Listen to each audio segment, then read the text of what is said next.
Si Gabriel Vega, ang kaisa-isang anak na lalaki ng mag-asawang Axel Vega at Daniela Salazar Vega.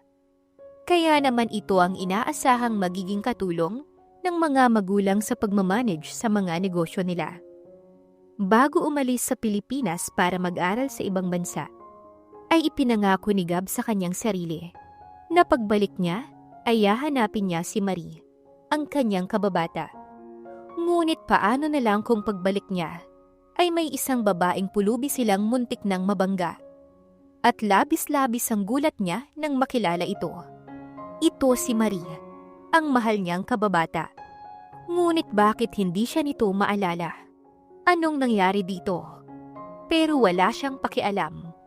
Walang magagawa ang mga tao kung ito ang gusto niyang pakasalan. Dahil hinding-hindi niya ikakailang katotohanang bata pa lamang sila, ay nabihag na nito ang puso niya. Masama ang loob ni Gabriel. Paano ba naman kung kani-kaninong babae siya nirereto ng dalawang nakababatang kapatid? Ilang beses na rin niyang nasabi sa mga ito na sa isang babae lamang siya interesado. Pero ang dalawa ay ayaw makinig sa kanya. Simula noong magbalik siya mula sa ibang bansa, ay gano'n na lang ang ginawa ng mga kapatid niya. Minsan ay nagugulat na lamang siya dahil biglang may darating na babae sa opisina niya. "Sir, dadaan po ba tayo sa inyo?" Tanong kay Gab ng driver niya. "Hindi na, gusto ko nang magpahinga." Aniya rito at ibinaling ang tingin sa labas ng sasakyan. Ayaw niya na munang makita ang dalawang kapatid. Maya-maya pa'y nakatanggap ng tawag si Gab. "Hello, who's this?" "Son, galit ka ba?" Sa boses pa lamang nito'y alam niya na kung sino. Ang galit niyang aura ay biglang kumalma. "Mom." "Sinong kaaway mo, anak?" "Can you talk to them na tigilan ang pagrereto sa akin ng mga babae?" Kahit na hindi niya tukuyin, ay alam niyang batid na nito kung sinong tinutukoy niya. "Pagpasensyahan mo na ang mga kapatid mo, iho. They just want you to have a girlfriend." Mahina pang natawa ang mommy niya. "Well, I don't." Wala pang balak si Gab na patayin ng tawag. Kaso'y bigla nilang tumigil ang kotse. Kaya pinatay niya na muna at tinanong ang driver. "Why did you stop?" Mababakas ang inis sa boses niya dahil sa ginawa nito. Sir, tingin ko kasi may nabangga po tayo." Kinakabahan itong sabi nang lingunin siya. "The fuck?" Napamura na lamang siya sabay baba ng sasakyan. "Hala, nabangga nila yung babae." Rinig na rinig agad ni Gab ang mga bulungan nang makababa ito. Masama niyang tinignan si Melchor. "Sir, hindi." Bago pa nito matuloy ang nais sabihin, ay pumantay na siya sa babaeng nakahandusay sa kalsada. Akmang bubuhatin niya na sana, nang bigla namang nagmulat ng mata ang dalaga. "Sino ka?" Gulat na tanong nito. Doon niya na ito namukaan. Tatayo na sana ang dalaga, pero tuluyan niya na itong binuhat. Ngayon pa ba niya ito pakakawalan? Ngayong natagpuan niya na ito. "Teka nga, ibaba mo nga ako!" Utos sa kanya nito, ngunit hindi sumunod si Gab at ipinasok niya ang babae sa loob ng kotse. "Teka, sino ka?" Pilit nitong binubuksan ang pinto ng sasakyan, pero hindi ito nagtagumpay dahil nakalak na yon. "Hindi niyo naman ako nabangga, nahimatay ako!" Pangangatwiran pa nito. Imbes na intindihin ang sasabihin ng dalaga, ay pinakatitigan niya lamang ito. Wala pa rin talagang pagbabago, kaya mabilis niya itong nakilala. "Hindi mo ba ako naaalala?" Mahinahon niyang tanong. "Hindi nga, sino ka ba? Please, paalisin mo na lang ako." Anito sa halos nagmamakaawa ng tinig. "Ako si Gab, ang kababata mo." Pagpapakilala niya, ngunit mas lalo itong nagpumilit na makalabas. Hindi talaga kita kilala." Sigaw nito. "Ikaw si Marie, kaya hindi pwedeng hindi mo ko kilala. Dahil ako si Gab, yung batang sakiti na kalaro mo noon." Pero hindi nga kita kilala. Pagpupumilit nito. Oh please, don't pretend. Kung galit ka sa akin dahil hindi agad ako nakabalik, huwag ganito Maria. Pinakatitigan lamang siya ng dalaga. Saka ito napailing. Pasensya ka na talaga, pero hindi kita kilala. Napabuntong hininga na lang si Gab. Kaya pwede ba paalisin mo na ako? Wala naman kayong pananagutan sa akin eh. Hindi niya sinunod ang dalaga. Melchor, umalis na tayo. Utos niya sa driver na agad naman itong sinunod. Muli tuloy na nagwala ang dalaga na hindi na lamang niya pinansin. Labis siyang naguguluhan kung bakit hindi siya nito maalala. Pero bakit nga? At yun ang kanyang aalamin. Ayoko dito! Baka hinahanap na ako nila Kiko! Pagwawala nito nang makarating na sila sa bahay niya. Hindi ito inintindi ni Gab. Bagkus ay tinawag si Manang Sabel. Bakit po, sir? Aligagang tanong ng matandang katulong. Pakitulungan po siya. Aniya sabay turo kay Marie. Natatakbo na sana, pero mabilis niya itong nahabol at nahawakan. Where do you think you're going? Inis niyang tanong sa dalagang pilit pa ring nagpupumiglas. Ngunit wala namang laban sa lakas niya. Paalisin mo na lang ako. Hindi naman kita kilala eh. No. Ani Gab. At pinaubaya na ito kay Manang Sabel. Sir, sana po ay hindi niyo po masamain ang tanong ko. Pero sino po siya? Kuryosong tanong ni Melchor nang silang dalawa na lang sa may sala. My soon-to-be wife. Simpleng sagot ni Gab na kay bilis na nakapagpaawang sa labi ng driver niya. Hindi ko naman kailangan ng mga damit na to. Tapos nang bihisa ni Manang Sabel si Marie at matapos mabihisa ng ayos ay kay bilis nagbago ang itsura nito. Para bang hindi na ito ang babaeng akala nila ni Melchor ay nabangga nila kanina. You look more beautiful wearing that. Kumunot ang noo nito. Ano? Pasensya na pero hindi ako nakakaintindi ng Ingles. Ang noo naman ni Gab ang kumunot. Hindi ba ito nakapag-aral? Ngunit imbes na magtanong, ay inintindi na lamang niya si Marie. Mas maganda ka kapag ganyan ang suot mo. Pagtatagalog niya. Ngunit hindi ako sanay na magsuot ng mga ganito. Ang suot kasi nito ngayon ay simpleng bestida na talaga namang bumagay sa ganda nitong taglay. Good thing din pala na kung minsan ay dumadalaw doon ang dalawa niyang kapatid kapag ginugulo siya. Kaya mayroon siyang damit na naipasuot kay Marie. Bukas niya na lamang ito bibilhan ng mga bago. Kumain na tayo. Aniya hinawakan ng kamay nito. Sa kanila sabay na tinungo ang dining area. Napansin pa ni Gab na nagpalinga-linga ang tingin ni Marie. Tila ba manghang-mangha ito sa nakikita sa paligid. Nasaan na yung driver mo kanina? Tanong nito habang inililibot pa rin ang tingin. Pinauwi ko na. Galit ka ba sa kanya? Dumako na ang tingin nito sa kanya. Kung nabangga ka niya, baka ano na ang nagawa ko. Kusa iyong lumabas sa bibig niya. Natigilan tuloy ang dalaga. Pero hindi kasi kita talaga kilala. Kaya bakit mo ginagawa to? Bumalik na naman ang paulit-ulit nitong sinasabi kanina. Kumain na lang tayo. Iniba na lamang niya ang usapan. At bilang isang gentleman, ay pinaghila niya ito ng bangko at doon ito pinaupo. Hanggang sa pareho na silang nakaupo. Wala kong pambayad.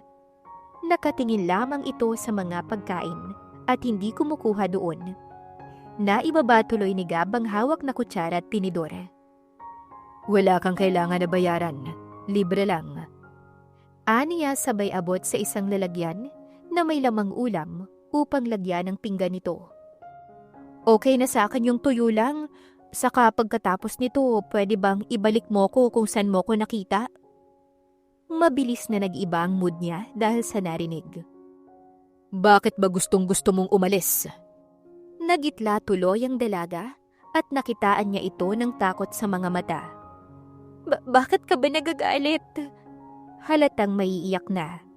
Nataranta tuloy siya at napatayo. Pasensya ka na. Hindi ko gustong sigawan ka. Pero ginawa mo na. Nag-iwas ito ng tingin. Saan ka ba nakatira ngayon? Pag-iiba niya na sa usapan. Kina Nay Berta at Tay Kaloy. Napakunot ang noo niya dahil sa mga pangalang binanggit nito. Hindi kilala ni Gab ang mga taong yun. Sino sila? Tanong niya kay Marie. Sila ang mga taong nag-alaga sa akin, kaya nga gusto ko nang umuwi eh. Baka kung ano nang nangyayari sa kanila. Lumungkot ang boses nito. Malalim tuloy siyang napabuntong hininga. Bukas na bukas, ihahatid kita sa kanila. Sa sinabing iyon ni Gab, ay napangiti na lang ang dalaga. Talaga ba? Bakas ang kasiyahan sa boses nito. Oo, kaya kumain ka na. Muli siyang napaupo sa bangko at pinakatitigan na lamang si Marie habang kumakain ito. Ikaw, hindi ka ba kakain? Natigil ito sa pagkain at tinanong siya. Nawalan tuloy siya ng choice, kundi ang sabayan na ito. Ang nais niya lang sana'y pagmasdan ito, kaso'y baka mawirduhan naman ito sa kanya. Anong ginagawa mo? Taka niyang tanong nang makita itong nagliligpit. Pinakain mo na nga ako tapos hindi pa ako magliligpit? Katwiran nito sa kanya. Napabuntong hininga na lamang si Gab. Hindi mo na kailangan gawin yan. Ang mga katulong na ang bahala. Natigil ang dalaga sa ginagawa. Sabay nilang tinungo ang living room. Bakit ba ang bait mo sa akin? Tanong nito habang nakaupo na sa sofa. Hindi agad nasagot ni Gab ang tanong na yun. Hindi niya kasi alam kung paano sasagutin yun nang hindi ito mabibigla. Dahil ikaw ang kababata ko. Aniya at nag-iwas ng tingin. Yun nga lang ay walang naging tugon si Marie sa sinabi niya. Napatingin siya sa orasan. Anong oras na? Kailangan mo nang matulog. Sabay tingin sa dalaga. Dito na lang ako sa sofa. Ayos lang sa akin. Suggestion nito sa kanya. Ngunit hindi siya sang-ayon dun. Sa tingin mo, hahayaan kitang matulog dito? Kung may mga kwarto naman sa itaas? Tumayo si Gab mula sa pagkakaupo sa kaharap na sofa ni Marie at nilapitan ng dalaga. Tara na, ako na ang maghahatid sa'yo.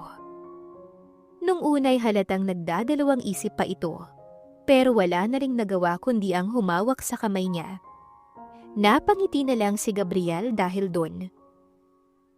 Kinabukas ay nagising si Marie dahil pakiramdam niya ay may taong nagmamasid sa kanya. Nang imulat niya ang mga mata, ay gano'n na lamang ang gulat ng dalaga. Nang isang lalaki ang kanyang masilayan. Ang lalaking may-ari ng malaking bahay na kanyang tinutuluyan. Oo nga pala, hindi niya pa pala ito kilala. Patawad, tinanghali na ba ako? Aniya at bumangon. Mahina lang na natawa ang lalaki sa naging reaksyon niya. Hindi. Gusto lang kitang panooring matulog. May itatanong sana ako. Nagtama ang mga tingin nilang dalawa. Ano yun? Huminga muna siya ng malalim bago ibinigay ang nais na tanong. Ano nga palang pangalan mo? Sandaling natigilan ng lalaki sa sinabi niya. Gabriel Vega. Simpleng sagot nito. Napatango na lamang siya. Ang ganda pala ng pangalan mo. Hintayin na lang kita sa baba. Anito at lumabas na ng silid. Dahil nakatalikod si Marie, ay hindi na nito nakita pa ang sumilay ng ngiti sa labi ni Gabriel. Kay sarap makatanggap ng papuri mula sa taong kanyang itinatangi.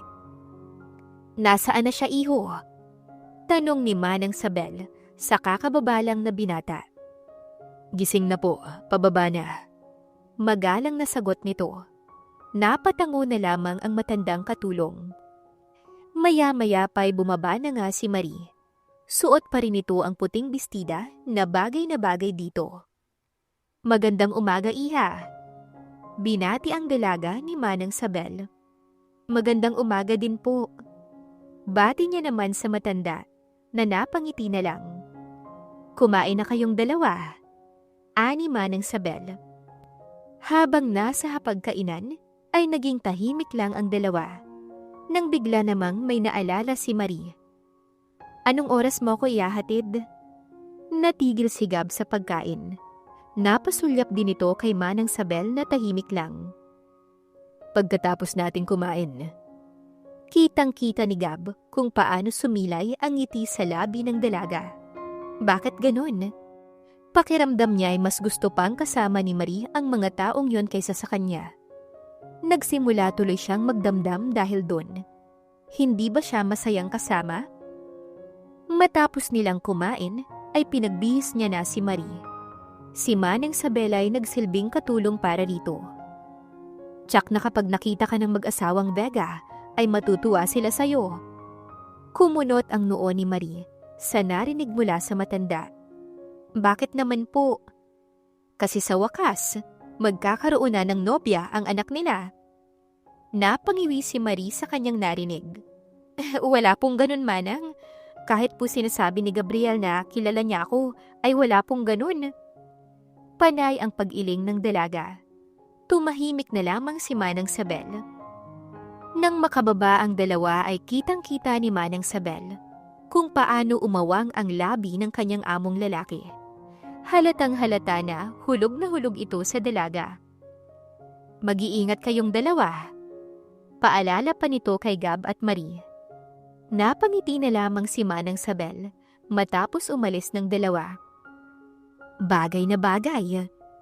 Bulong pa nito saka bumalik sa kanyang trabaho.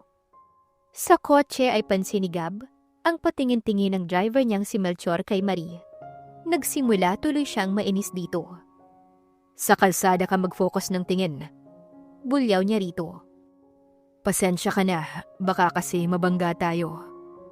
Paghingi niya ng paumanhin sa dalaga. Medyo nagulat kasi ito kaya napapikit. Ayos lang. Simpleng tugon ito at nag-focus na ulit sa nadaraanan nila. Nakaramdam si Gab ng inis sa kanyang sarili.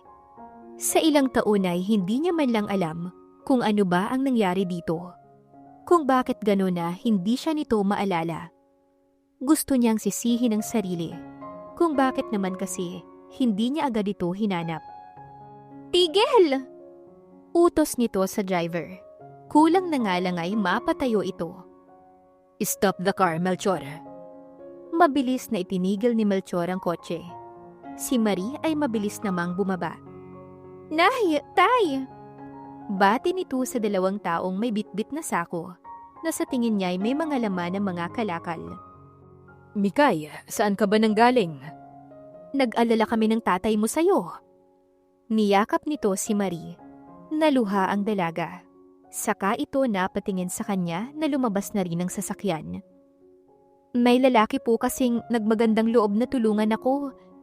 Itinuro siya nito. Maraming salamat, iho. Nakita ni Gab ang labis na pasasalamat kahit sa mata pa lang ng ginang. Tara, umuwi na tayo, anak. Aya ng matandang lalaki kay Marie. Pwede ho ba akong sumama? May mga itatanong lang. Nagkatinginan tuloy ang mag-asawang Berta at Kaloy. Mabait po siya, Nay, tay. Pinakain niya po ko at binihisan. Binigyan si Gab ng mapanuring tingin ng asawa. Sige, anak. Naunang maglakad ang tatlo habang siya ay nakasunod lang. Stay there. Utos niya kay Melchor nang akmang susunod pa ito. Isa lang ang masasabi ni Gab. Close na close si Marie sa mag-asawa na siya namang ikinataka niya. Yun nga ba talaga ang naging buhay ni Marie matapos itong kunin ng ama nito noon? Mas maayos pa kasi ang buhay nito nung nasa tita pa nito at nasa probinsya pa silang dalawa. Hindi niyo anak si Marie, tama ho ba? Diretsahan na tanong ni Gab.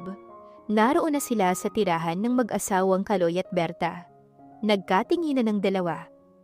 Bakit ganyan ang tanong mo, iho? Inis na tanong ng ginang sa kanya. Halatang hindi nagustuhan ang kanyang sinabi. Agad naman itong pinakalma ng asawang si Kaloy. Berta, kumalma ka. Ngunit ang ginang ay masama pa rin ang tingin sa kanya. Kilala ko po si Marie dahil kababata ko ho siya. Kaya ganito ho ko magtanong sa inyo. Gusto ko pong malaman kung ano ba ang nangyari sa kanya at bakit hindi niya ako maalala. Kumalma ang ekspresyon ng mukha ng ginang. Napatingin din ito sa asawang si Kaloy. Malalim na napabuntong hininga ang Ginoo. Animoy nagdadalawang isip kung sasagutin ang tanong niya o hindi. Tama ka, iho. Hindi namin anak si Mikay o Maria. Pag-amin ng Ginoo sa kanya, napatayo si Gab. Kung gano'n ay, bakit narito siya sa inyo? Anong ginawa niyo sa kanya? Galit niyang tanong sa mga ito. Sinasabi mo bang kinuha namin siya? Kung galit si Gab, ay mas galit si Tay Kaloy. Kitang-kita niya iyon sa mga mata nito. Kaya ngayon ay ito naman ang pinakalma ng asawa. Hindi po. Pero yun ang pinaparating mo, bata. Sigaw nito sa kanya. Pasensya na po sa naging tanong ko. Pero maaari niyo po bang ikwento sa akin kung paano siya napunta sa inyo? Pinilit niyang maging kalmado ulit ang usapan. Naupo din ulit siya sa upuan. Hindi namin alam ng asawa ko kung anong nangyari sa kanya, pero bigla na lang namin siyang nakitang. Saglit na nayuko si Kaloy. Hindi maituloy ang kwento. Paano niyo po siya nakita? Saan niyo siya nakita? Hindi na makapaghintay pa si Gab sa sunod na kwento, kaya naging ganoon na lamang ang klase ng pagtatanong niya. Sana lang ay maintindihan siya ng mag-asawa. Ginagawa niya lang naman yun para sa taong itinuring na ring anak ng mga ito. Nangangalakal kami noon ng asawa ko nang may makita kaming batang umiiyak sa tabi ng daan. Paulit-ulit namin siyang tinanong kung ano ang pangalan niya, ngunit wala siyang maisagot sa amin. Panay lang ang iyak. Bigla na lamang napakuyom ang kamao ni Gab. Kababata ka niya, hindi ba? Bakit wala kang alam? Kinwestiyon siya ng Ginoo. Dahil hindi ako nakabalik kaagad. Aniya at nag-iwas ng tingin. Laking pasasalamat namin ni Berta na unti-unti siyang nakarecover. Kaya tinawag na lang namin siyang Mikay. Ngunit sa tuwing tinatanong namin siya kung sino ba talaga, ay hindi niya magawang sabihin sa amin at bigla na lamang natutulala. Naiiyak na pagkukwento ng Ginoo sa kanya. Mas lalong nakaramdam si Gab ng galit. Kung ganun, nasaan ang papa ni Mikay? Ito bang may kagagawan kaya nagkaganon ng dalaga? Ano pong pinag-uusapan niyo? Tanong ni Marie na kababalik lang. Inutusan kasi ito kanina na bumili sa labas ng makakain nila.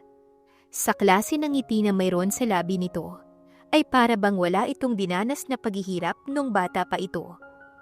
Wala naman anak. Nagpunas ang ginang ng luha nito. Nay, bakit naman po kayo umiiyak? Nandito na po ko. Hindi ko na po kayo iiwan. Lumapit ang dalaga sa ina at niyakap ang ginang na napangiti na lang. Pero nanatili ang tingin sa kanya. Anak, bakit po, Nay? Nagkatinginan ng mag-asawa. Sa tingin kasi namin ng tatay mo ay mas mapapabuti ka kung sasama ka sa kanya. Itinuro si Gab ng ginang. Napatingin tuloy sa kanya si Marie. Nailing lang ang naging tugon. Nay, ayoko po. Gusto ko po sa inyo dito ni tatay. Sunod-sunod ang naging pag-iling nito at halos maluha-luha na rin ang mga mata. Pero hindi ka nababagay sa lugar na to, anak.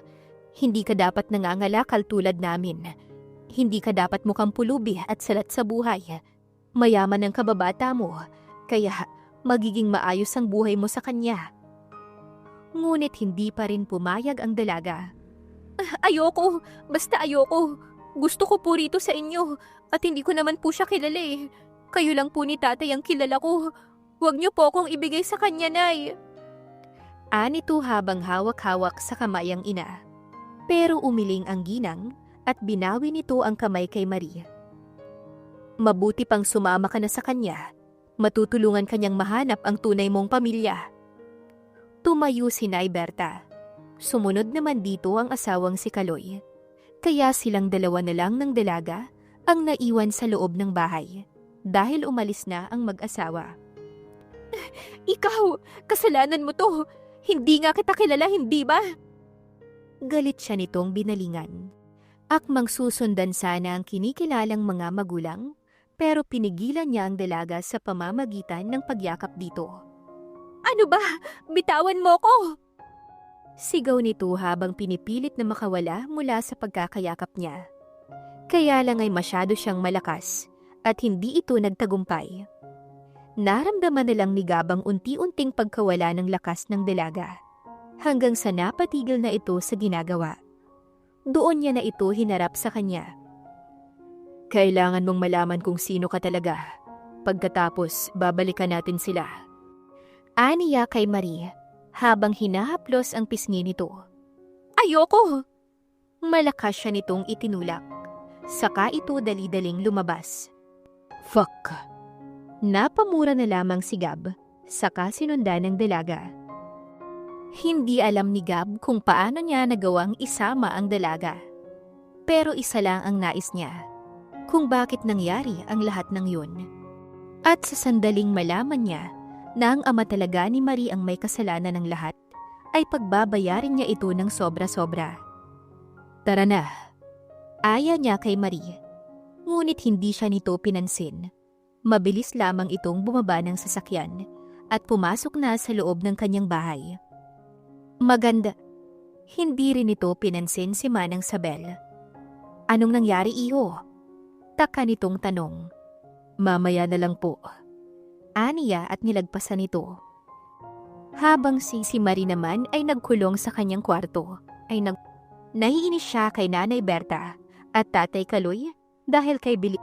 Inis na inis din siya sa kanyang sarili dahil hindi niya talaga maalala si Gab. Siguro nga'y kaya ganon kalaki ang concern nito sa kanya dahil magkababata sila, pero hindi niya talaga ito maalala. Hindi ko gustong saktan ka. Gusto ko lang din na mapabuti ka. Mula sa loob ng kwarto ay narinig niya ang boses ni Gabriel, pero hindi siya nagsalita. Pinakinggan niya lang ang mga susunod pa nitong sasabihin. Tutulungan kita na malaman mo kung ano ba talaga ang nangyari sa'yo. Dagdag pa nito, hanggang sa narinig niya na lang ang yabag nito paalis. Malalim na napabuntong hininga si Marie. Concern talaga si Gab sa kanya. Nakakalungkot lang na hindi niya talaga ito maalala. Lumipas ang buong araw. Hindi siya lumabas ng silid na tinutuluyan. Dinadalhan lang siya ng pagkain sa labas ng silid na kapag walang tao ay kinukuha niya. Mikay. Tinawag siya ng lalaki sa kung anong tawag sa kanya nang itinuring ng mga magulang. Magpapahinga na ako. Tanging tugon niya. Sleep well. Muli siya nitong iniwan para bigyan ng space. Habang nakahiga si Marie ay napaisip siya. Ano bang nangyari sa kanya nung bata siya? Kaya may mga bagay at tao siyang nakalimutan. Kasama na roon si Gab.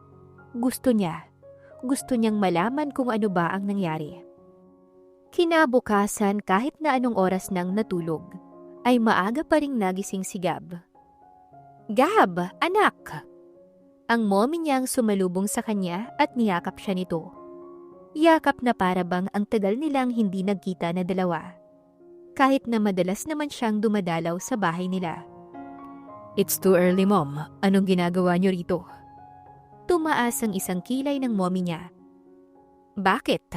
Ayaw mo bang narito ko? May tinata. Napatingin ang ginang sa dalagang pababa ng hagdan. Awang ang labi nito. Habang siya ay napahilot na lang sa sentido. Sino ang babaeng? Magandang umaga po. Hindi na nakapagsalita pa ang mommy ni Gab. Kaya sa tingin niya ay nakilala na nito si Marie. Maria, iha! Ikaw ba yan? Sabik nitong niyakap ang dalaga na natulala na lang. Ang laki-laki mo na! Ang ganda-ganda mo pa! Kaya baliw na baliw sa'yo ang anak ko eh. Hindi siya tumigil hanggat hindi ka. Ginamita ng tingin ni Gab ang mommy niya. Kaya natigil ito sa pagkukwento. Sino po kayo? Litong tanong ng dalaga. Nabigla tuloy ang mommy niya sa tanong nito. at idinaan na lang sa mahinang pagtawa. Hindi mo ba ako natatandaan? Sa bagay, bata ka pa nun. Pero akong Tita Daniela, mommy ni Gab. Pagpapakilala nito sa dalaga. Pasensya na po. Nayuko si Marie. Pero hindi ko po kasi kayo matandaan. Nagkatinginan ng mag-inang Gabriel at Daniela. Anong nangyari sa kanya? Hinila nito ang anak sa isang silid. Nakatingin pa rin sa dalagang tahimik lang. Hindi naman alam ni Gab kung paano sasagutin ang tanong ng mommy niya. Pero sinabi niyang mamaya na lamang ipapaliwanag ang lahat dito. Iha, ano bang nangyari sa'yo? Tanong ng mom niya habang kumakain sila. Let's just eat. Sinunod naman siya nito at itinuloy na lang ang pagkain. Nang bigla itong nakatanggap ng tawag kaya napatayo. I'll just answer this call. Paalam nito. Tumango lang si Gab.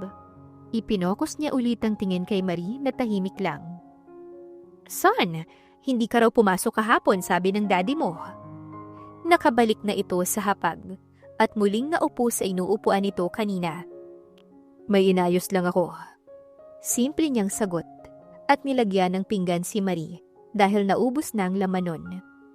Iha, tsak na matutuwa ang mga anak ko kapag nakita ka nila. May mga anak pa po kayo? Napangiti ang ginang sa tanong ng dalaga. Oo, may mga kapatid si Gab, 2 babae. Mabait din po ba sila katulad ni Gab? Dumako ang tingin ng ginang sa anak. Mahina itong natawa. Hindi naniniwalang mabait ang anak na si Gab. Mom! Saway nito sa ina. Si Marie ay napangiti na lang. Ang sweet niyo po pala sa isa't isa. Oo, iha. Natatandaan mo ba nun na kapag umaalis ako para magtrabaho ay umiiyak si Gab? Ikaw pa ngang nagpapatahan sa kanya. Ay, oo nga pala. Sorry. Hindi mo nga pala naaalala. Mahina pa itong natawa. Matapos sumalo sa kanila sa agahan, ay nagpaalam na rin ang mom niya na kailangan na nitong umalis. Nakakatawa nga lang na kay Marie ito unang yumakap bago sa kanya. But at least, alam niyang gusto pa rin ito para sa kanya ang dalaga. Pero nagulat na lamang si Gab sa sinabi ng dalaga pagkaalis ng mommy niya. Tulungan mo kong maalala ka. Gusto kong maalala ang lahat. Napangiti na lamang siya at sa sobrang kasiyahan ay nayakap ang dalaga. Umalis si Gab at kasama niya si Marie. Wala siyang pakialam sa mga sasabihin ng tao sa kumpanya dahil may kasama siyang babae. Ang tanging nais niya lang ay makasama ang dalaga at nang hindi na ito mawala sa kanyang paningin. Ayaw niya ba sa akin? Itinuro nito ang driver na si Melchor. Siguro'y napansin na ang patingin-tingin na si Melchor. Melchor! Napalunok tuloy ang driver habang nagdadrive ito. Hindi po, ma'am. Nagagandahan lang po ako sa inyo. Napangiti si Marie habang siya naman ay nag-init naman ang ulo. Anong sabi mo? Muling napalunok ang kawawang driver. Bagay po kayong dalawa, sir. Bagay na bagay. Nawala ang kunot na noo ni Gab, bagkus ay napangiti siya. Habang si Marie ay wala namang imik. Pansin niya lang na sa tuwing aasarin ito sa kanya, ay talagang tumatahimik ito. Ayaw ba ng dalaga sa kanya? Sa bagay, magagawa niya naman ang paraan iyon. At ito na rin ang humiling sa kanya na tulungan niya itong makaalala. Papasok tayo dyan? Nasa tapat na sila ng company ng dad niya.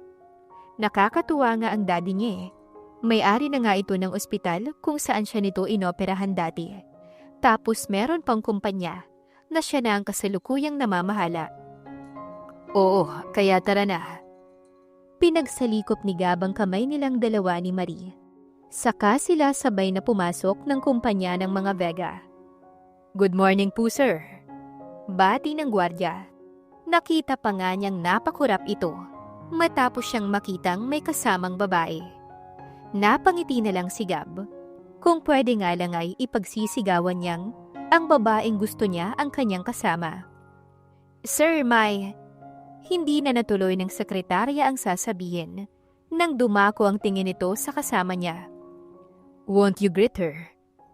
Mabilis itong yumuko at binati si Marie. "Magandang umaga po, ma'am." Ngumiti na lang ang kasama niya bilang tugon dito. Sir, galing po rito kahapon ng daddy nyo. Hinahanap po kayo pero sabi ko hindi kayo pumasok." Kaya naman pala alam ng daddy niya. Ito pala ang nagsabi. "Pwede ka nang lumabas." Utos niya rito. Tumango lamang ito at lumabas na. "Bakit mo siya pinalabas?" Takang tanong ng dalaga, nang sila na lang ang naiwan sa loob ng opisina. "May mga trabaho pa siyang kailangan na gawin." "Ako, wala ba akong gagawin? Pero maganda na rin yun. Wala naman akong alam sa mga nakapaligid sa akin dito." Nayuko ito saglit at muli ring nag-angat ng tingin sa kanya. "Hindi naman kita sinama rito para magtrabaho." Ano? "Kailangan ko lang ng inspirasyon." Napaiwas tuloy ito ng tingin. Napansin niya rin ang pamumula ng pisngi nito. Halatang kinilig sa sinabi niya. Balak niya pa sanang habaan ang usapan nila dahil maganda naman ang nagiging takbo. Kaso'y bigla na lamang bumalik ang kanyang sekretarya. "Sorry to disturb you, sir, but there's a meeting waiting for you in the conference room." Napatingin siya kay Marie. "Pwede ba kitang iwan dito saglit?" "Oo naman, hindi ako mawawala dito." Tumango ang dalaga. Ibinaling niya ang tingin sa sekretarya. "Susunod na ako." Tumango lamang ito at lumabas na. "Sigurado ka, pwede kitang isama?" Umiling si Marie. Hindi na, dito na lang ako. Ayos lang ako dito." Napanatag naman si Gab sa sagot ng dalaga, kaya iniwan niya ito sa opisina niya. Hindi alam na may darating pala siyang bisita. "Sino ka?" Tanong ng mataray na si Gil sa babaeng nakaupo sa swivel chair ng kuya niya. Sa dalawang nakababatang kapatid ni Gabriel, ay ito ang pinakamataray. Ako si Marie." Halos magkanda-utal-utal na sabi. Umirap si Gil. "Anong ginagawa mo rito?" "Kaibigan ako ni Gab." Paliwanag nito kay Gil na hindi niya agad nakumbinsi. Lumapit pa kasi ito kay Marie at pinagmasdan ng nahihiyang dalaga mula ulo hanggang paa. "Sa tingin ko, ay hindi magagawang makipagkaibigan ng kuya ko sa mga katulad mo." Mahina pa itong natawa. "Kaya ang mabuti pa, umalis ka na, bago pa ako tumawag ng guard." Pagpapaalis pa nito kay Marie. "Pasensya na pero wala rin akong pakialam kung hindi ka naniniwala. Ang sabi ng kuya mong susundin ko." Akmang sasakta na sana ni Gil si Marie, pero biglang dumating si Gab at nakita nito ang pag-amba ng nakababatang kapatid kay Marie. "Ano sa tingin mong ginagawa mo, Gail?" Galit nitong tanong sa kapatid. Napalunok ang dalaga dahil sa tanong ng kuya niya. "Bakit mo gustong saktan ng girlfriend ko?" Nagulat na lamang si Marie sa narinig nito mula kay Gab, lalo na ang kapatid nito na napaawang na ang labi. "She's the girl you've been looking for?" Hindi maintindihan ni Marie ang sinasabi ng dalawa, pero isa lang ang sigurado niya. Ayun ay nagtatalo na ang dalawa. "Oo, kaya wala kang karapatang saktan siya." Sigaw nito sa kapatid. Napapikit si Marie. "Huwag mong sigawan ang kapatid mo." Saway niya sa lalaki. Napansamantala namang kumalma.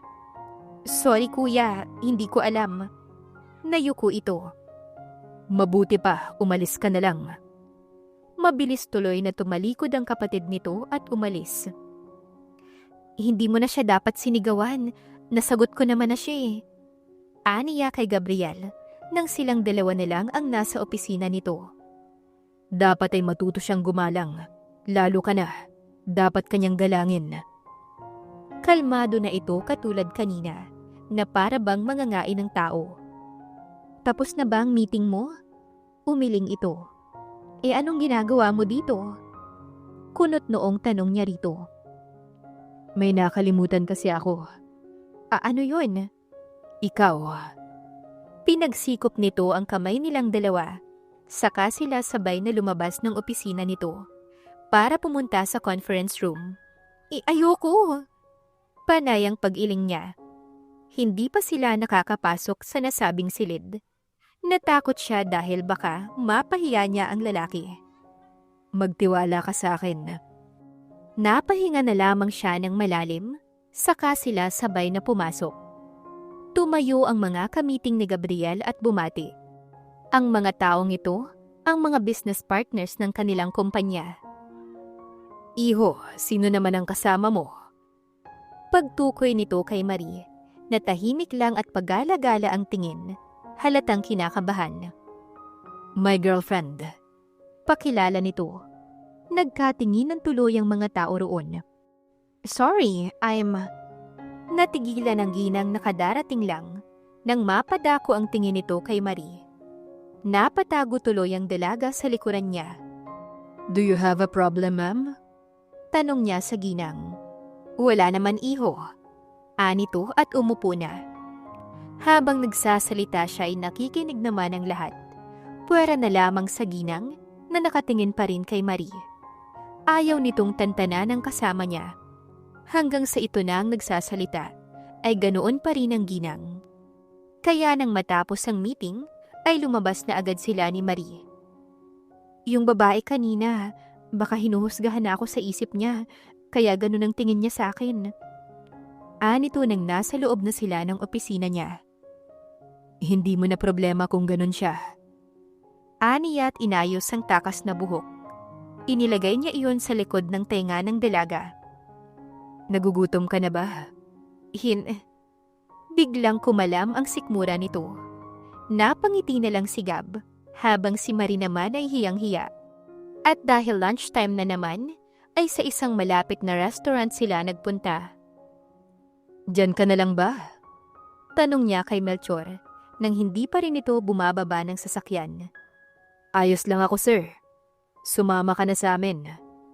Aayaw pa sana ito. Pero natakot niya na babawasan niya ang sweldo nito. Kaya sumunod ang kanyang driver. Hihiwalay na lang po ako sa inyo ng mesa, sir. Pumwesto ito sa pinakamalayong mesa sa kanila. Mga pangmayaman atang pagkain dito.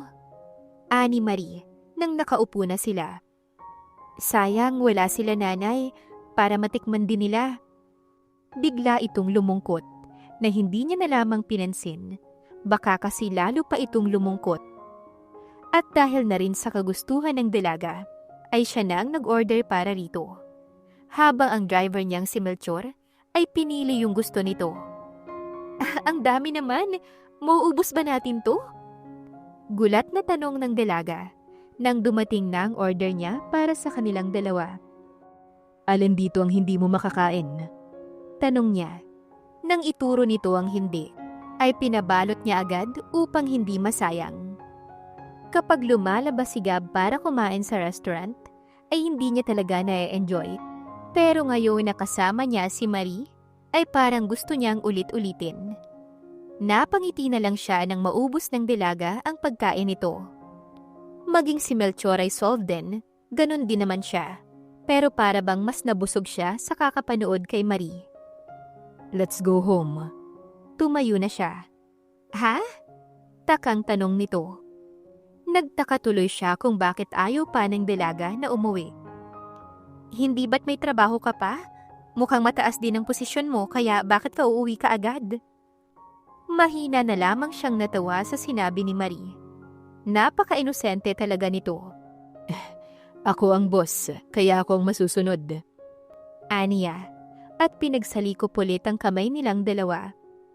Sabay din silang lumabas ng restaurant na yun. Habang si Melchor naman ay may dala ng take-out. Dahil medyo traffic ay nakatulog sa biyahe si Marie. Walang kaalam-alam na pag-uwi nila ay may sorpresang naghihintay para dito. Ngunit nagulat na lamang si Gab nang bigla itong sumigaw kahit tulog ito at nakapikit ang mga mata. Wag! Ayoko po! Wag! Sa takot niya ay mabilis niyang ginising si Marie. Marie, gising! Marie! Nang magising ito ay mabilis siya nitong niyakap. Ayoko, Gab. Ayoko na. Paulit-ulit pa rin itong sinasabi kahit gising na. Napakuyom na lamang ang kamao niya. Natitiyak niyang may madilim talagang karanasan ng dalaga noon na naging dahilan para makalimutan siya nito. Nay, Tay! Tuwang-tuwa si Marie nang makita nito sa bahay niya, ang tinuturing na mga magulang. Sumilay na lang ang ngiti sa labi ni Gab habang pinapanood ang dalaga. Kay sarap na makitang masaya ito, kaysa ang umiiyak katulad na lamang kanina. Ano pong ginagawa niyo rito? Sabay-sabay na naupo ang mga ito. Dumako naman ang tingin ni Nay Berta sa kanya. Dinala kami ng kababata mo, Iha. Ang sabi niya ay dito na rin kami tumira. Napaawang ang labi ng dalaga sa nalaman. Talaga po? Napatingin ito sa kanya. Punong-puno ng kasiyahan ang mga mata nito. Di na tuloy nawala ang ngiti sa labi ni Gab. May pasalubong pala kami. Sakalang nito naalala ang pasalubong. Pumasok kasi si Melchor na dala ang paper bag na naiwan nila sa loob ng kotse. Salamat dito, Iho. Tumangulang si Gab. May aayusin lang po ko. Paalam niya sa mga ito. Tinungo ni Gab ang kwarto niya para magbihis. Hindi pa man siya nagtatagal nang may kumatok na. Anong ginagawa mo rito? Bakit hindi mo sila sa... Hinagka nito ang pisngi niya. Umalis na ang dalaga, pero siya ay natuos sa kinatatayuan. Sa kanilang dalaway siya pa talaga ang kinilig. She kissed me. Napahawak pa siya sa pisnging hinagka ng dalaga. Lumipas ang mga araw, ay tumupad naman siya sa usapan nilang dalawa ni Marie. Nagkukwento siya rito tungkol sa noong bata pa sila, kung saan sila lumaki at ang mga taong nakasama. Wala mang masabi batid niyang masaya ang dalaga habang nakikinig sa kanyang mga kwento. Yun nga lang ay hindi na ito sumasama pa sa kumpanya. Sa takot na baka mapahiya lang daw siya dahil rito. Hindi niya naman mapilit ang dalaga. Baka kasi kapag ginawa niya yun, ay mas magkagalit pa silang dalawa. Who are you? Ang kaninang ngiti sa labi ni Gab ay mabilis na nawala. Napaayos din siya ng upo. I am Rufa de Torres. Pagpapakilala ng dalaga sa sarili. Anak ako ng isa sa mga business partner niyo, Lucy de Torres. Confident itong pagpapakilala sa sarili. Ngunit kahit na ganun, hindi ito papasa sa kanya. And I don't care. Get out of my office. Utos niya sa dalaga. Kulang na nga lang ay sigawan niya ito. Ngunit imbes na sumunod, ay napangiti pa ito. Tama nga si Gil. Masungit ka raw pero hindi kita susukuan. Kung pwede lang masuka ay ginawa niya na. Tapos ka na ba? Bored niyang tanong dito. I am not like other girls, Gabriel. Hindi kita basta titigilan. Sumilay ang isang ngiti sa labi nito. Bye, Gab. Sa wakas ay nagpaalam na ang dalaga. Kulang na nga lang ay ilock niya ang pinto pagkalabas nito. Malalim na napabuntong hininga si Gab. Sana nga lang ay tigilan siya agad ng babaeng yun dahil hindi naman siya interesado dito. At isa pa, hindi ito ang tipo niya. Isa lang din ang tipo niya at si Marie iyon. Matapos ang trabaho ay umuwi rin kaagad si Gab. Hindi na siya makapaghintay pa na makita ang dalaga. Kaya lang habang nasa biyahe, hindi niya inaasahan na makakatanggap siya ng tawag mula sa daddy niya. Dad. May bahid ng pagtataka na tanong. Where are you? Pauwi na, why? Kunot ang kanyang noo. Tell me the truth. Anong pinagkakaabalahan mo? Anito sa mga otoridad na tinig. Nahinuha niya naman kaagad. Siguro'y nakapagkwento na ang mommy niya rito. Nakita mo na raw ang kababata mo? Yes, nakita ko na siya. And she can't remember you. Yeah. Narinig niya ang malalim na pagbuntong hininga ng dad niya sa kabilang linya. Bring her in our hospital. She needs to be checked up. May sasabihin pa sana si Gab, pero nawala na ang kausap niya sa kabilang linya. Matagal na rin kasi itong tumigil sa pagiging doktor at pinamahalaan na lang ang ospital nila. Napabuntong hininga na lang ang binata. Sa totoo lang, ay ayaw niya nang pumupunta sa ospital dahil nung time ay inoperahan siya noon dahil sa sakit niya sa puso. Pero kung para naman kay Marie, ay willing siya. Buti nga at hindi siya napagalitan ng dad niya dahil yun naman dapat talaga ang unang-una niyang ginawa. Ang dalhin agad ito sa ospital. Pero noong una naman ay hindi niya alam kung nagkukunwari ba ito o hindi. Si Marie po, tanong niya sa mag-asawa. Ito kasi ang naabutan niya sa may sala. Nasa taas iho, magpapahinga muna raw siya. Sa katunayan iho ay hinihintay ka talaga namin. Bakit po?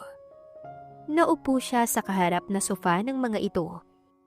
Alam mong mahal na mahal namin si Marie, kaya may parte pa rin sa amin kung sino ba ang kanyang mga magulang at kung bakit gano'n namin siya nakita. Si Tay Kaloy ang nagsalita. Ang alam ko po ay wala na po ang tatay niya, pero ang ama niya ay buhay pa. Yun rin po ang tanong ko, kung paano siya nagawang pabayaan ng sariling ama niya pagkatapos siya nitong kuhanin. Baka hindi rin naman kagustuhan ng ama niya, iho. Napailing na lang si Gab. Puntahan na lang po natin si Marie. Tumango na lang ang dalawa bilang tugon. Kaya napagpasyahan niyang iwan na muna ang mag-asawa. Nang nasa kwarto na siya ni Marie, ay naabutan niya ang dalaga na natutulog. Mukhang ang pagod na ito. Napangiti na lang siya. Bakit ganon? Pagdating kay Marie, ang bilis niyang ngumiti. Papa, huwag ka nang umalis, Papa. Yun nga lang ay mabilis ding nawala ang ngiti na yun dahil kay Marie. Habang nakapikit at nananaginip ng masama, ay iyon na naman ang sinisigaw nito. Papa! Nagmulat na ito ng mata at dahil siyang nasilayan, ay nayakap na lang siya ni Marie. Ano yun?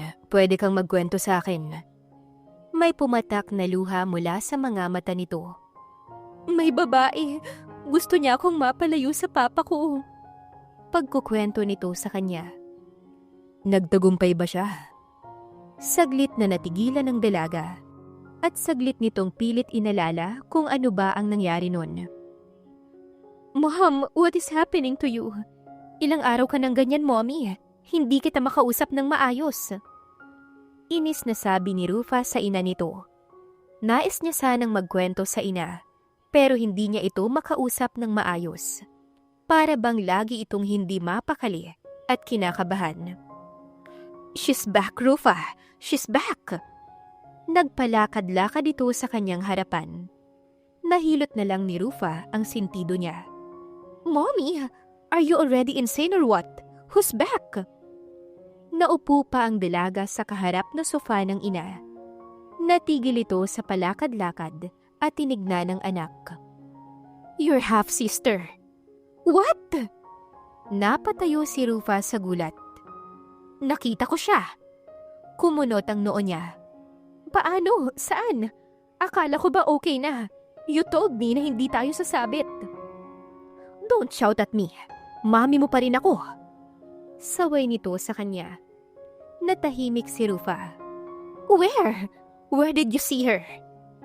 Nagsimula tuloy na magkwento si Luz Biminda sa anak. Gulat na gulat naman si Rufa sa naging kwento ng mommy niya. Kung paano nito muling nakita ang half-sister niya matapos ang ilang taon. Samantala sa kabilang banda ay nasa ospital na si Gabriel kasama si Marie. Based on the test, she suffered from a severe head trauma.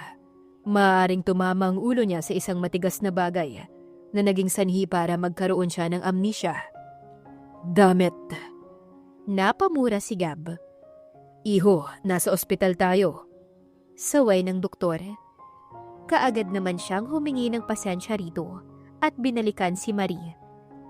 Wala ka pa bang naaalala? Tanong niya habang hinahaplos ang buhok nito. Umiling ang dalaga bilang tugon. Pero yung mga napapanaginipan ko, parang totoo. Yung mga lalaki, sinasaktan nila ako. At yung babae na gusto kong ilayo sa papa ko. Nakita niya ang takot sa mga mata nito. Pero hindi na sila makakalapit pa sa'yo hanggat nandito ako. Napangiti si Marie sa kanyang sinabi. Niyakap din siya nito. Salamat. Gumanti siya ng yakap sa dalaga. Matapos ang naging resulta ng pagpunta nila sa ospital, ay pinaalam agad iyon ni Gabriel sa mga magulang niya. Gulat na gulat nga ang kanyang mommy. Nagalit din ito sa ama ni Marie. Buti nga ito galit lang, habang siya ay parang gusto nang pumatay. Kamusta? Nang makauwi sila ay ayun na agad ang tanong ng mag-asawa. Amnesia, yun po ang meron si Marie. Aniya at naupo na sa sofa. Ang dalagay wala doon dahil nagtungo na ito sa silid nito. Pero paano siya nagkaroon nun? Hindi ba siya? Tumayo si Gab. Natigil tuloy sa pagsasalita ang ginang. Bigla na lang din silang iniwan ng binata. Dad, can I take a leave? Agad na sabi ng binata nang sagutin ng dad niya ang kanyang tawag. Why son? Puno ng pagtataka na tanong nito. I want to go back kung saan kami nakatira ni mommy noon. Kailangan kong makausap ang tita ni Maria. May aasikasuhin din ako. Aniya, at hindi na hinintay pang makasagot ang ama dahil agad nang pinatay ang tawag. Saan ka pupunta, iho? Tanong agad kay Gab ni Nay Berta nang maglakad ito papunta sa may main door. Kayo na po muna ang bahala kay Maria. Babalik din po ako. Iho. Pero mabilis na nakaalis si Gabriel. Hindi gumamit si Gabriel ng kotse. Pagkatapos kasi siyang ihatid ni Melchor, ay nag-private plane na siya upang mapabilis ang biyahe. Hindi naman nabigo si Gab dahil mabilis siyang nakarating sa probinsyang tinirhan nila noon. Aling Ara, tawag niya sa tita ni Marie. Natigil ito sa pakikipag-usap sa mga katsismisan at pilit siyang kinilala. Gabriel! Halos magkanda-utal-utal nitong sabi. Ako nga po. Aniya ng tuluyang makalapit sa babae na mababakas ang saya sa muka. Ang laki-laki mo na! Mas lalo kang gumwapo. Gusto niya sanang matuwa sa papuri nito, ngunit hindi iyon ang tamang oras. Pero naisip niya na munang tanungin ito. Hindi na po ba bumalik dito si Maria? Ang kaninang ngiti sa mukha nito ay mabilis na nawala. Biglang lumungkot. Hindi na sila nagawi pa rito. Hindi na binalik ng lalaking yun ang pamangkin ko. Kung may laban lang ako ay ipaglalaban ko siya. Pero tita lang ako at ama siya ng bata. Wala na rin ang kapatid ko. Nasa bahay ko po siya. Gulat ang bumalatay sa mukha nito. Nakitaan niya rin ang saya. Talaga iho, kamusta siya? Halos alugi na siya nito para sumagot lang. Nang nayuko siya ay nagtaka ito. Bakit iho? Malamang ay tulad ko ay hindi rin kayo naaalala at nabura sa memorya niya. Saglit na kumunot ang noo ng ginang at napasigaw na lang ito. Ano? Bakit? Anong nangyari sa pamangkin ko? Hindi niya na sinagot pa ang tanong na yon at sinama na lamang niya ito. Nasaan? Nasaan siya? Kararating pa lang nila, pero si Marina kaagad ang agad nitong hinanap. Sino ho ang hinahanap niyo? Tanong ni Nay Berta rito, pero hindi ito sinagot ng Tita Marie at nilagpasan lang. Naiintindihan naman iyon ni Gab. Batid niya ang pamangkin ng pinaka-focus ng ginang. Nang umakyat na ng hagdan ng ginang, ay sunundan na ito ni Gab. Isa-isa nitong binuksan ang pinto. Tinitignan kung naroon ang pamangkin hanggang sa... Maria! Mabilis nitong nakilala ang pamangkin dahil wala namang pagbabago sa mukha ni Marie. Niyakap nito ang pamangkin. Gulat na gulat ang dalaga at napatingin na lang sa kanya. Sino po kayo? Kitang-kita niya kung paano lumungkot ang masayang mukha ng ginang. Pamangkin, ako to, ang tita Ara mo. Walang nasabi si Marie. Napatingin tuloy sa kanya ang babae. Katulad po ng sabi ko sa inyo. Nabitawan nito ang pamangkin at lumapit sa kanya. Kailan pa? Kailan pa siya ganyan? Mula po nung nakita ko siya ay ganyan na siya. Nakalimutan niya na ang mga alaala niya noon. Ako, kayo, at maging ang mommy ko. Natahimik si Ara. Kung sana lang ay lumaban siya, hindi magkakagano ng pamangkin niya, hindi siya nito makakalimutan. Sa labas na muna kami. Paalam niya kay Marie na tumangulang. Habang sila ng tiyahin nito, ay lumabas na muna para mag-usap. Nakita raw po siya ng mag-asawang nakita niyo kanina sa baba. Iyak ng iyak at nang tanungin nila kung sino, ay wala itong naisagot. Kaya pinangalanan na lang nila ito at itinuring na anak. Naluha ang tiyahin ni Marie. Napahilamos din ito sa sariling palad. Kung gano'n ay, mas mahirap ang buhay ang kanyang kinagisnan. Nanlulumong tanong nito. Nang hindi siya nakasagot, ay napahagulhol na lang ang ginang. Hindi tuloy malaman ni Gab kung paano ito patatahanin. Hayop! Hayop ang lalaking yun! Ang sabi niya ay bibigyan niya ng magandang buhay ang anak niya. Kaya bakit ganun? Bakit ganun ang nangyari sa pamangkin ko? Ako na tiyahin niya ay hindi niya maalala. Puno ng galit ang boses nito at tila ba handang manugod ng tao. Sino? Sino ho ba ang ama ni Marie? Noon ay hindi ko masabi sa mommy mo nang tanungin niya sa akin dahil nakalimutan ko. Pero natatandaan ko na iho. Sino? Sino po? Gustong gusto niya nang malaman kung sino. Si Amiel de Torres. Tugon ni Ara sa binata. Sa mansyon naman ng mga de Torres, ay tulak-tulak ng isang katulong ang wheelchair ni Amiel de Torres. Simula noong maaksidente ito at hindi makalakad, ay ang asawa niya ng si Lucy ang nag-handle ng kanyang kumpanya. Habang siya ay nasa bahay na lang. Han, bakit ka na naman nagpababa rito? Galit na tanong ng kanyang asawa. Ang gusto kasi nito ay palagi na lamang siyang nasa kwarto, na para bang nagmumukmok doon. Masama ba, Lucy? Nagulat ang ginang sa naging tugon ng asawa. Alam mong mahal na mahal ka namin ni Rufa, kaya ayaw naming nahihirapan ka, Amiel. Tinawag siya nito sa pangalan niya. Hindi na ako magpapaligoy-ligoy pa, Lucy. Aminin mo sa akin ang totoo. May kinalaman ka ba sa pagkawala ni Marie noon? Ang ngiti sa labi ng asawa ay mabilis na nawala. Sunod-sunod din ang naging pagtanggi nito. Ha? Ano bang sinasabi mo? Sinabi ko na sa'yo, hindi ba? Umalis si Marie nung nasa business trip siya. Sinubukan namin siyang hanapin, pero hindi namin makita. Nag-hire ka pa ng mga private investigator, hindi ba? Ngunit hindi siya nakita. Napakuyom ang kamao ni Amiel. Magsabi ka ng totoo, Lucy. Galit na sigaw sa kausap. Oo, dahil ayoko sa anak mong yon, Amiel. At kung may dapat mang makinabang sa lahat ng ari-arian mo, ay kami yon ni Rufa, at hindi ang anak mo na hampas lupang babaeng yon. Napaawang ang labi ng Ginoo sa gulat.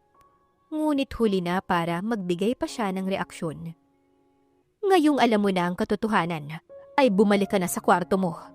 Maricar, dalhin mo ang sir mo sa kwarto niya. Napangiti na lang si Lucy nang sundin siya ng inutusang katulong. Sa kanilang dalawa ni Amiel ay siyang nasusunod. At sisiguraduhin niyang mananatili sa ganon ang lahat. Tungkol naman sa dalagang yon na nakita niya at kamukha ni Marie, ay hindi siya dapat mangamba hanggat hindi niya napapatunayan na ito ang anak ng kanyang asawa na ipinadispatcha niya noon. Isa pa sa tingin niya ay nalalapit na ring maging kabilang sa pamilya ng mga Vega ang anak niyang si Rufa. Close na close kasi ito sa isa sa mga anak ng mga Vega at business partner rin siya ng kumpanya ng mga ito. Kung magkakaroon ng pag-uusap, ay magiging madali na ang lahat. Sa katunayan, matapos ang pag-uusap nila, ay umalis ang anak niya para puntahan sa mansyon ang mga Vega.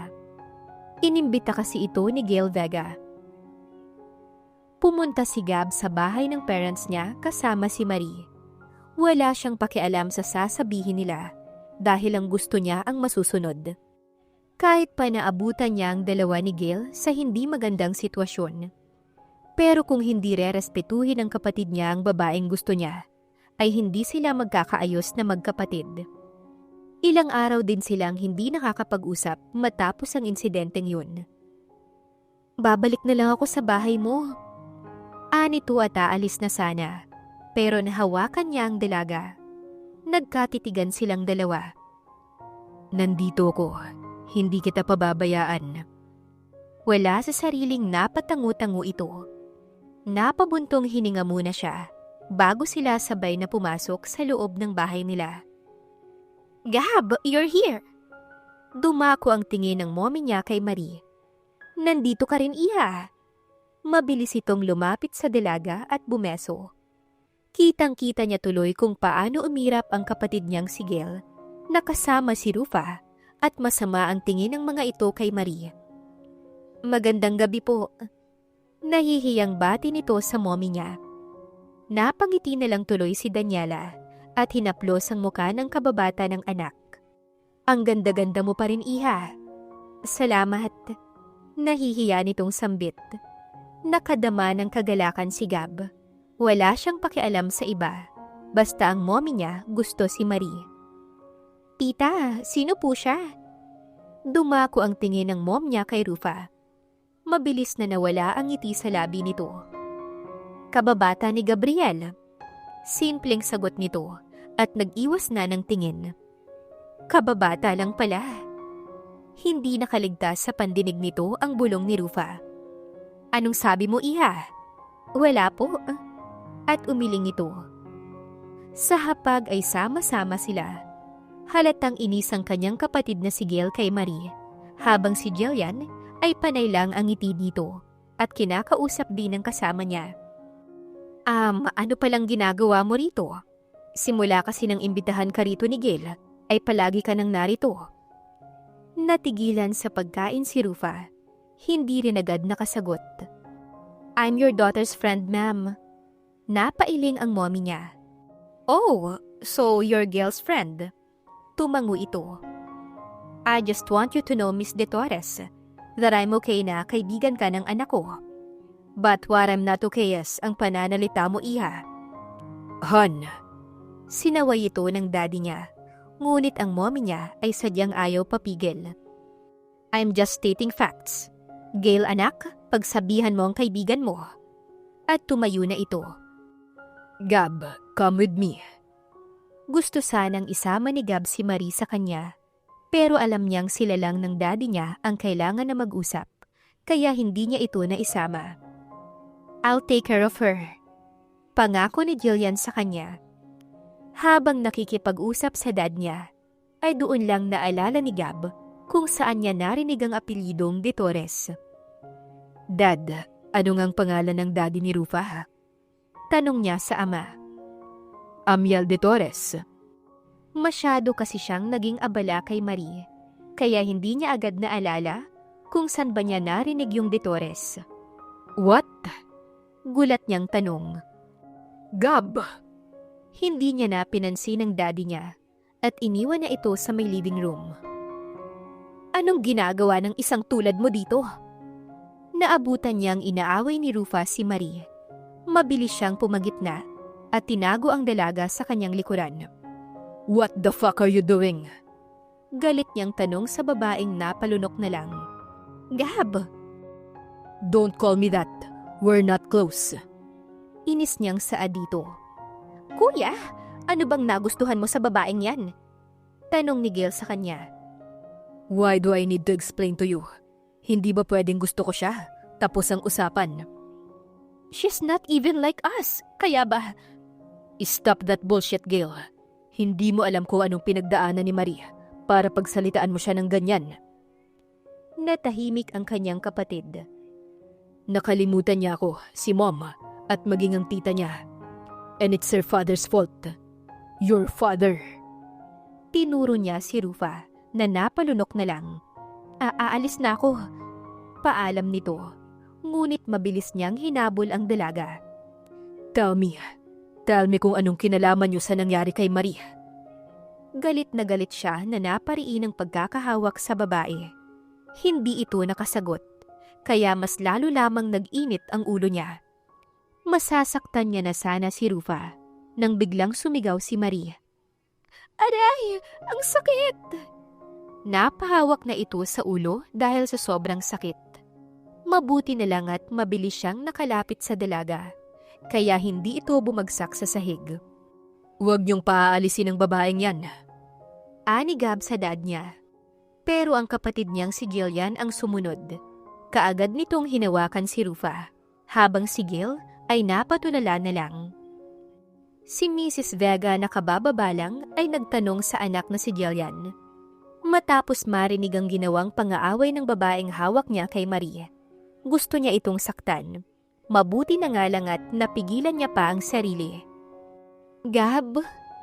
Nang imulat nito ang mata at masilayan ang mukha niya, ay iyon ang lumabas sa bibig ni Marie. Labis na saya ang kanyang naramdaman at niyakap ng mahigpit ang babae. Ayon na rin sa doktor kanina, ang pananakit ng ulo nito ay sign na baka babalik na ang mga alaala nito. Si Tita Lucy, ayaw niya sa akin, pati si Rufa, ayaw nila sa akin. Napatayo siya sa tabi ng hospital bed ng babae at nakikinig lang. Umalis si Papa kasi may business trip siya, tapos pinakuha ko ni Tita sa isang lalaki. Sinaktan nila ako, pinahirapan, hanggang sa tumama ang ulo ko sa...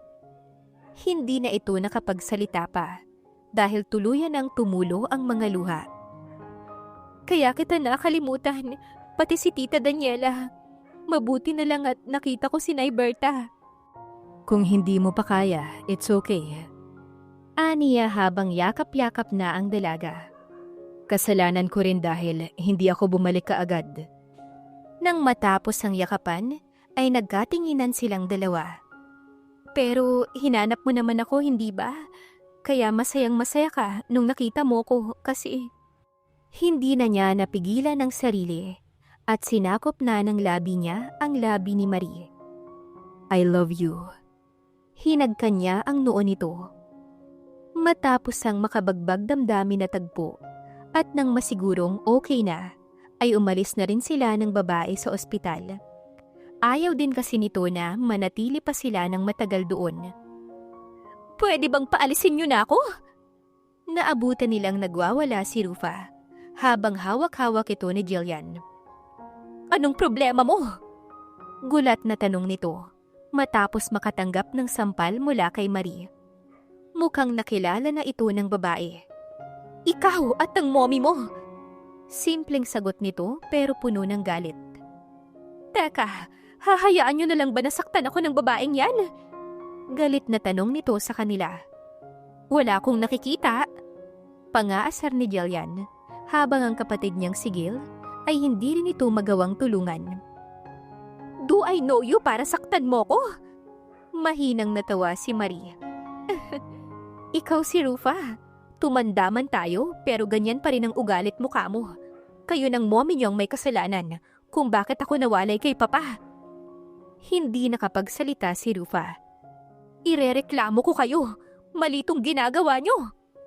Galit na sabi nito sa kanya. Hindi. Ikaw at ang mommy mo ang ipapakulong ko. Ibinaling ng dalaga ang tingin sa kanya. Pwede mo ba akong samahan, Gab? Walang pag-aalinlangan siyang tumango. Habang nasa loob ng sasakyan, ay hawak-hawak ni Marie si Rufa na patuloy lang sa pagwawala. Bakit kasi hindi ka pa tinuluyan ng mga inutusan ni mommy? Inis nitong sabi dahil nasasaktan na sa pagkakahawak ni Marie. Pero kulang pa yun kumpara sa hirap na naranasan ng babaeng mahal niya.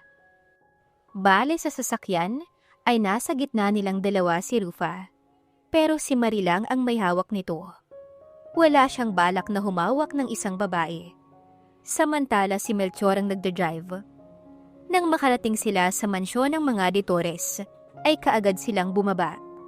Mom! Tinakpan agad ni Marie ang bibig ng babae, gamit ang kamay nito. Saka sila sabay-sabay na pumasok ng mansyon. Rufa, iha, house! Napatingin ito kay Marie na kasunod ng anak. Gulat na gulat ang ginang na hindi ito agad nakapagsalita. Namiss niyo po ba ako, Tita Lucy? Mapang-asar na tanong ni Marie. Anong ginagawa mo dito? Nagawa na nitong magtanong. Nagulat ba kayo? Kaya pala ganun ang tingin niyo sa akin, doon sa kumpanya? Natakot ba agad kayo nun kasi buhay ako? Hindi ulit ito nakasagot. Hindi ko alam ang sinasabi mo. Umalis ka. Umalis ka dito at wala kaming ginawa sa'yo. Malakas na natawa si Marie. Iyan ba ang sinabi niyo sa papa ko? Mom, water! Si Rufa na hindi malaman ang gagawin, pero mas lalo itong nataranta nang makita ang daddy niya na nakakatayo na. Amiel! Maging ang mommy nito ay gulat na gulat din. Ngunit imbes na dalawa ang pansinin, ay nadako ang tingin nito kay Marie. Marie, anak. Papa? May tumulo ng luha sa mga mata nito. Ito na rin ang lumapit sa daddy nito. Patawad anak, dahil sa akin nagawan kanila ng masama. Dumako ang tingin nito kay Lucy at Rufa. Ang mahalaga po ay okay lang ako at nagkita na po tayo ulit. Habang pinapanood ang mag-ama, ay napapangiti na lang si Gab. Nawala lang ang ngiti na yun nang makita niyang tatakas sana ang mag-inang bruha. Mabuti na lang at hinuhuli namin kayo sa kasong pag-uutos. Napatayin si Marie de Torres. Mabilis na pinusasa ng mga pulis ang mag-ina. Ano to? Wala kaming ginagawang masama. Pagwawala ni Lucy, pero wala na yung nagawa pa dahil dinampot na ang mag-ina. Sino siya, anak? Si Amiel de Torres, nang ituro siya nito.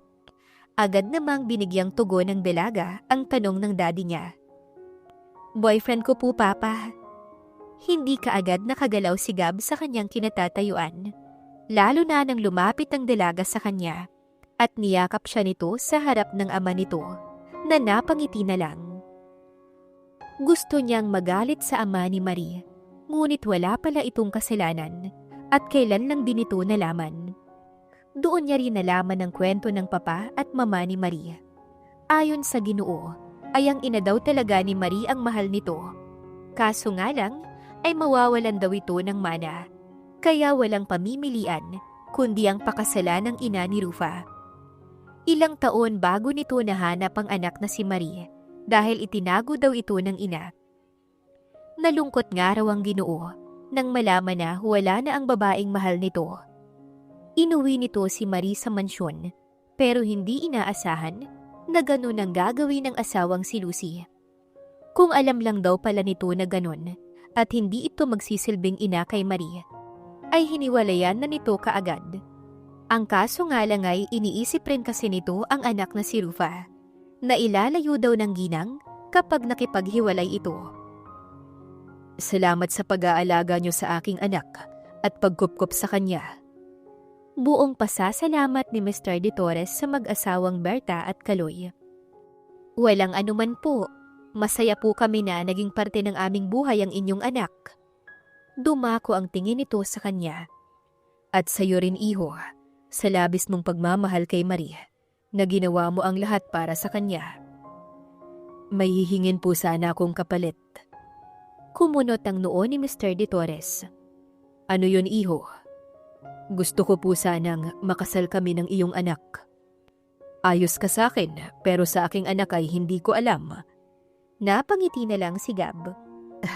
Madali na po yun. Sabi niya pa, at pansamantala munang iniwan ng Ginoo. Kaya ang mommy at daddy niya naman ang nakausap nito. Maging ang tita ni Marie ay nakausap din ito. Nagkaayos din agad ang dalawa at nagkaintindihan. Sorry talaga ate. Naabutan ni Gab na kausap ni Marie ang kapatid niyang si Gil. Ayos na yun. Lahat naman tayo ay may iba't ibang ugali. Ngumiti si Marie sa kanyang kapatid. Talaga ate?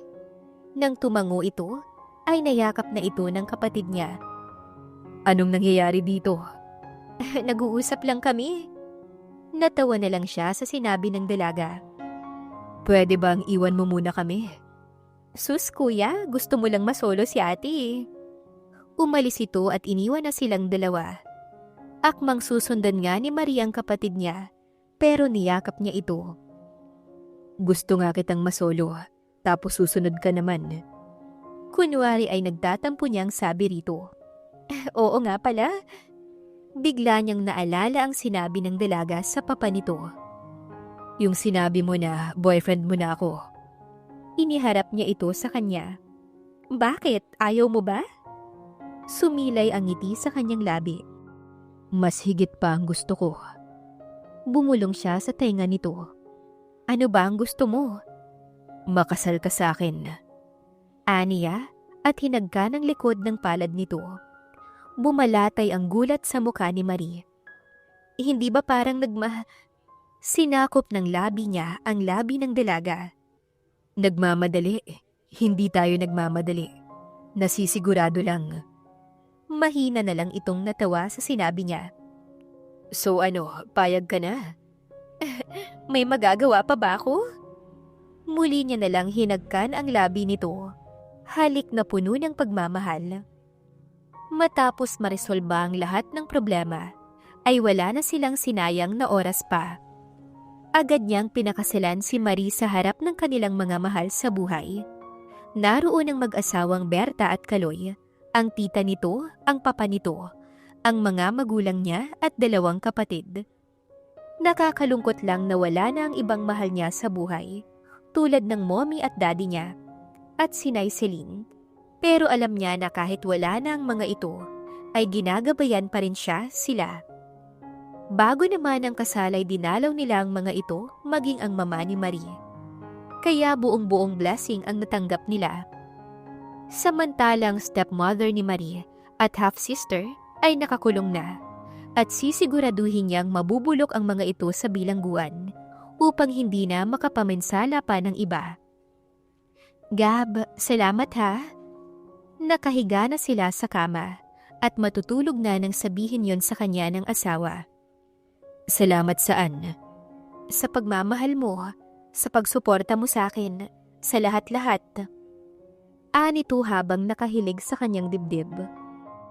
Handa akong ibigay ang lahat sa iyo. Kahit ang mundo pa, alam mo yan.